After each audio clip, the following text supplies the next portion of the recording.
새 번역 사도신경으로 신앙 고백하겠습니다.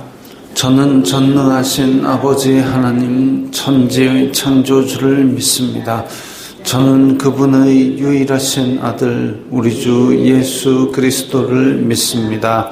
그분은 성령으로 잉태되어 동정녀 마리아에게서 나시고 본디오 빌라도에게 고난을 받아 십자가에 못 박혀 죽으시고 장사된 지 사흘 만에 죽은 자 가운데서 다시 살아나셨으며 하늘에 오르시어 전능하신 아버지 하나님 우편에 앉아 계시다가 거기로부터 살아있는 자와 죽은 자를 심판하러 오십니다.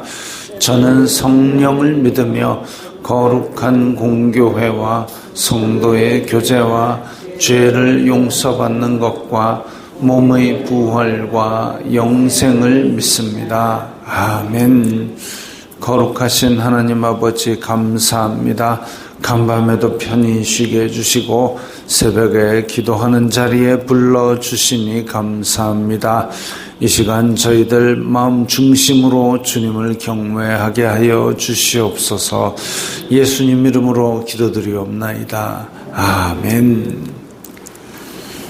찬송가 165장입니다.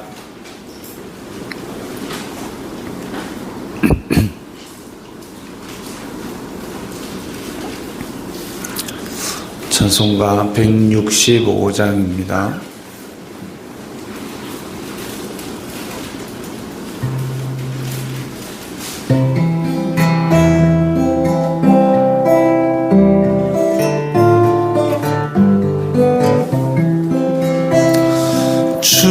주님께 영광 다시 사신 주 사망 권세 모두 이기시었네.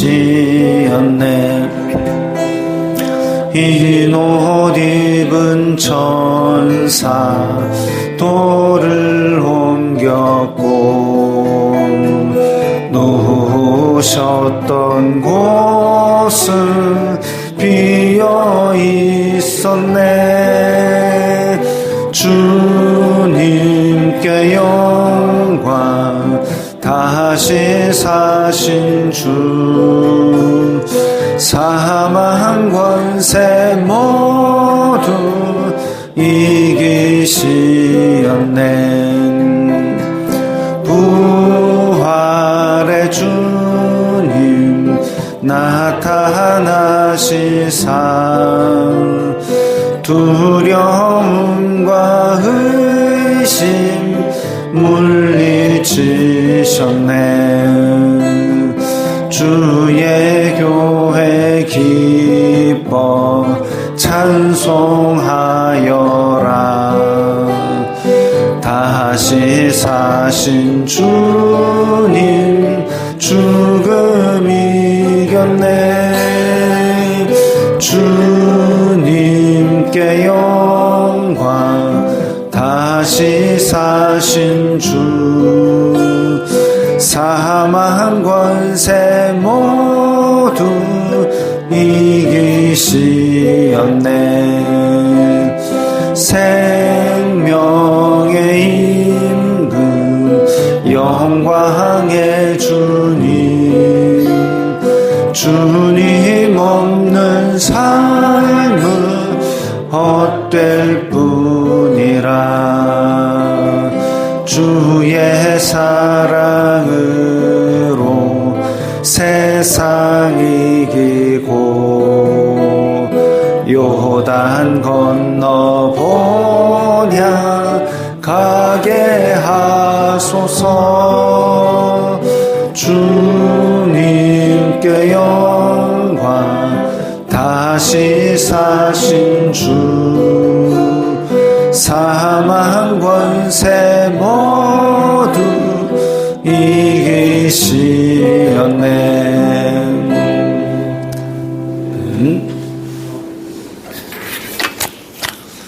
오늘 말씀은 요한복음 20장 1절부터 10절까지의 말씀입니다.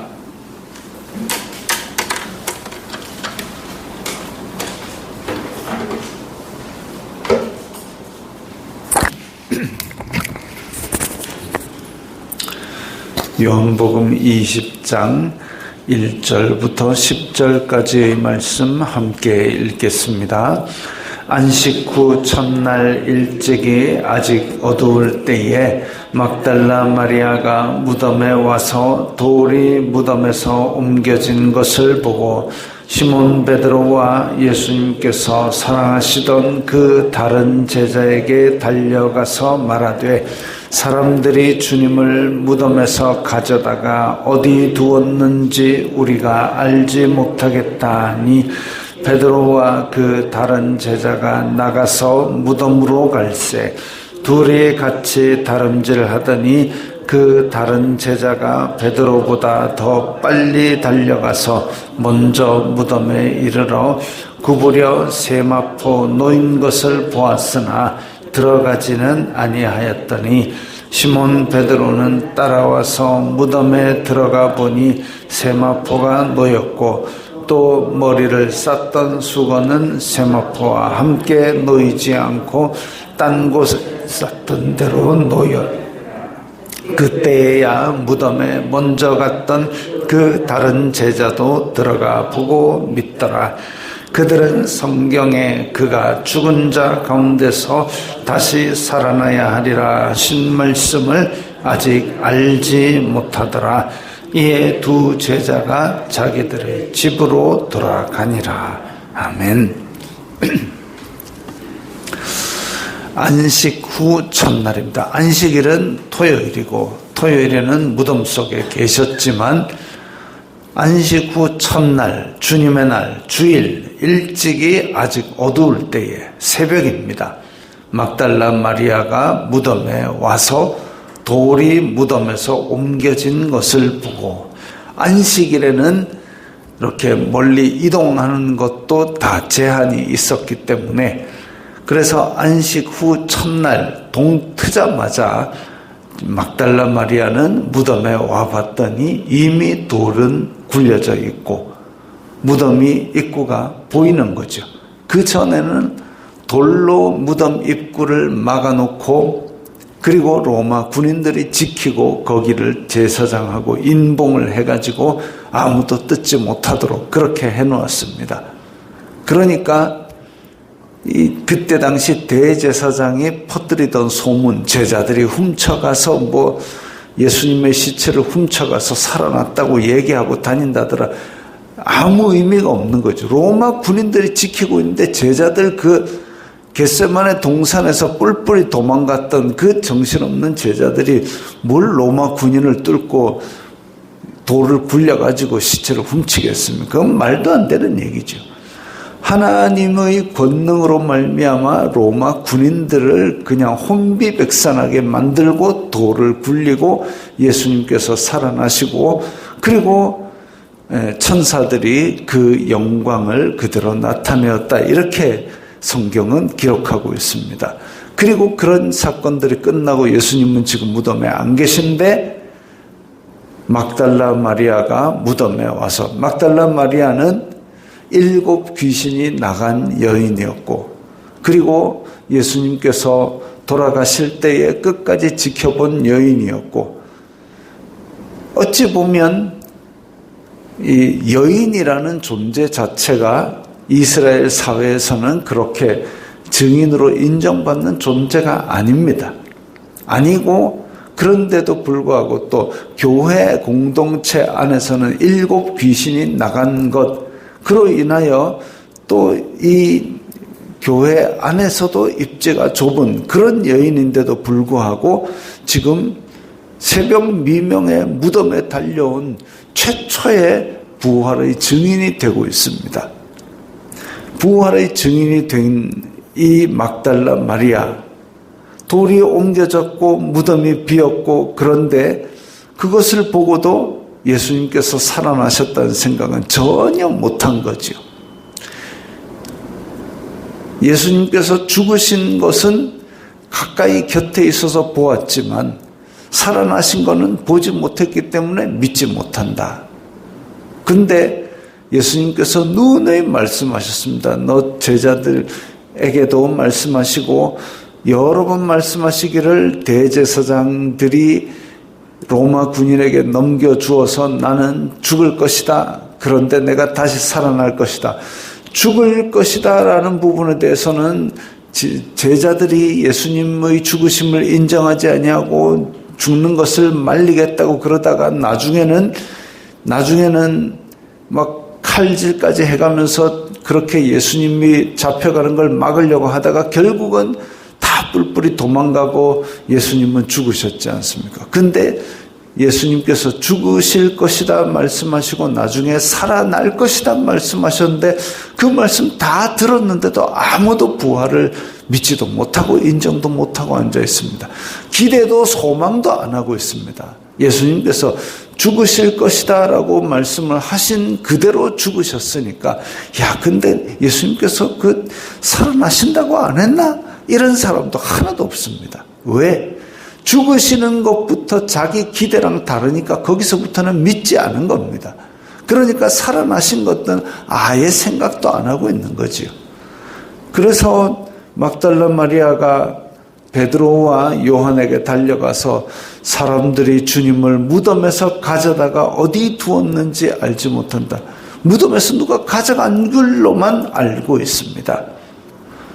예수님을 사랑하는 마음은 있지만 예수님의 말씀에 대한 믿음은 전혀 없었던 거죠.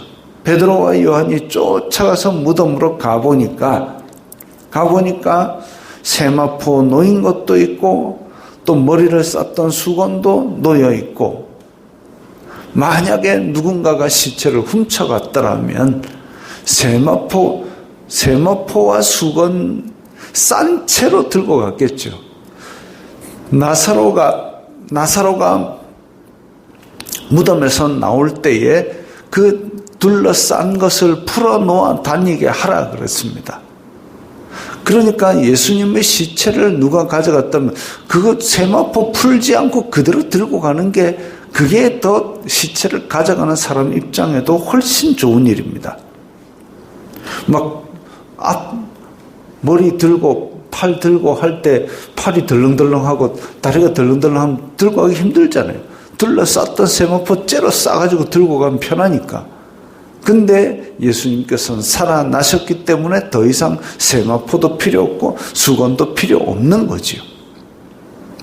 그렇게 해서 지금 세마포와 함께 수건이 쌌던 대로 놓여 있었다 그랬습니다.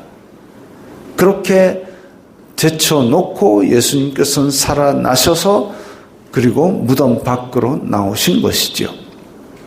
그때야 무덤에 먼저 갔던 다른 제자도, 즉 베드로와 요한도 보고 믿더라. 예수님께서 안 계시는구나. 무덤 속에 안 계신, 부활하셨다라는 것을 믿은 게 아니라 막달라 마리아가 예수님 시체가 없어졌어요. 그러니까 베드로와 요한이 쫓아가서 달려가 보고 무덤이 비었네, 시체가 없어진 것을 보고 믿은 겁니다. 살아나셨다까지는 아직 생각이 미치지를 못했습니다. 왜? 그 말씀이 아직 속에 깨달아지지도 않았고 다시 살아나는 건 꿈도 꾸지 못할 시대이기 때문입니다. 분명히 예수님께서는 회당장 야이로의 딸도 살리시고 나사로도 살리시고 그렇게 살리시는 장면을 보았음에도 불구하고 이 베드로와 요한, 예수님을 가장 가까이서 섬긴, 그리고 변화산에도 올라가서 그 영광스러운 모습을 보았는데도 불구하고 예수님이 다시 살아나야 하리라 라는 말씀을 믿지도 못하고 생각도 못하고 있는 겁니다. 무덤이 비었는데도 불구하고 눈 번이 뜨고 그걸 보고 있는데도 불구하고 예수님께서 살아나신 것은 꿈에도 생각을 못하고 있습니다. 마음속이 말씀을 깨닫지 못하는 그 어두움으로 가득 차 있는 거죠. 이에 두 제자가 자기들의 집으로 돌아가니라. 부활의 현장에서 동틀 무렵에 제일 먼저 발견하고도 그냥 집으로 갈 수밖에 없습니다. 더 이상 다른 걸 할 수가 없죠. 왜? 말씀도 없고 믿음도 없고 소망도 없으니까 그냥 집에 가는 것밖에 모릅니다. 여기에 있다가 혹시나 대제사장이나 로마 군인이 와서 너 그 당이지 예수님 어쨌니 하면 할 말이 없으니까 만약에 부활의 믿음이 있다면 부활의 믿음이 있었다면 어떻게 했을까요? 그 자리에서 부활을 하신 하나님, 부활을 허락하신 하나님을 찬양하며 이제 부활의 증인이 되어서 바로 전하러 갔겠지요. 그러나 그런 것 없습니다. 말씀도 깨닫지 못하고 어서 빨리 집으로 들어가서 숨어야 됩니다. 왜? 예수님 시체 어디 갔냐고 대제사장이 물으면 할 말이 없기 때문에. 보고 믿은 제자들, 보고 시체가 없어졌네까지는 나왔지만 예수님께서 살아나야 하리라 하신 그 말씀이 없기 때문에 믿음도 없고, 그리고 믿음이 없으니까 더 이상 할 일도 없는 겁니다. 우리는 직접 보지는 못했지만 이 기록된 말씀이 과거에 있었던 일을 기록합니다. 예수님께서 다시 살아나셨다까지 기록하고 있습니다. 그래서 우리는 예수님께서 다시 살아나신 줄 믿고, 그리고 사도신경에서 죽은 자 가운데서 다시 살아나셨다는 사실도 고백합니다. 그러면 우리의 신앙은 이때의 베드로와 요한보다 훨씬 낫네 이러고 끝날 것이 아니라 또 성경에 그 다음이 기록되어 있지요. 그래서 하나님 보호자 우편에서 우리를 위하여 기도하시다가 그 때가 되매 이 산자와 죽은 자들을 심판하러 다시 오시리라고 기록된 이 말씀을 믿습니다. 기록된 말씀을 믿음으로 말미암아 우리에게는 소망이 있는 것이고, 이 땅을 살아가는 동안은 믿음을 가지고 부활하신 그 예수님께서 이제 마지막에 심판주로 다시 오실 것을 믿고 사는 거지요. 그래서 이 부활을 기념하는 주일에 우리는 기록된 말씀을 통해서 과거의 부활을 믿고, 또한 기록된 말씀을 통해서 앞으로 다시 오실 예수님을 믿으며 우리에게 허락한 아버지의 나라, 그것을 소망하면서 이 땅의 모든 어려움과 혼란과 핍박과 그 모든 것을 견딜 수 있는 힘을 얻게 되는 겁니다. 이 부활절에 매년 돌아오는 부활절, 매년 돌아오는 똑같은 말씀 그렇게 생각하고 그냥 지날 것이 아니라 다시 새롭게 함으로 우리의 믿음을 새롭게 하고 우리의 소망을 새롭게 하고 부활하신 그 영생을 선물하신 예수 그리스도의 은혜로 말미암아 감사와 기쁨이 넘치는 부활절 되기를 바랍니다. 주기도문 하겠습니다. 하늘에 계신 우리 아버지의 이름을 거룩하게 하시며 아버지의 나라가 오게 하시며 아버지의 뜻이 하늘에서와 같이 땅에서도 이루어지게 하소서. 오늘 우리에게 일용할 양식을 주시고 우리가 우리에게 잘못한 사람을 용서하여 준 것 같이 우리 죄를 용서하여 주시고 우리를 시험에 빠지지 않게 하시고 악에서 구하소서. 나라와 권능과 영광이 영원히 아버지의 것입니다. 아멘.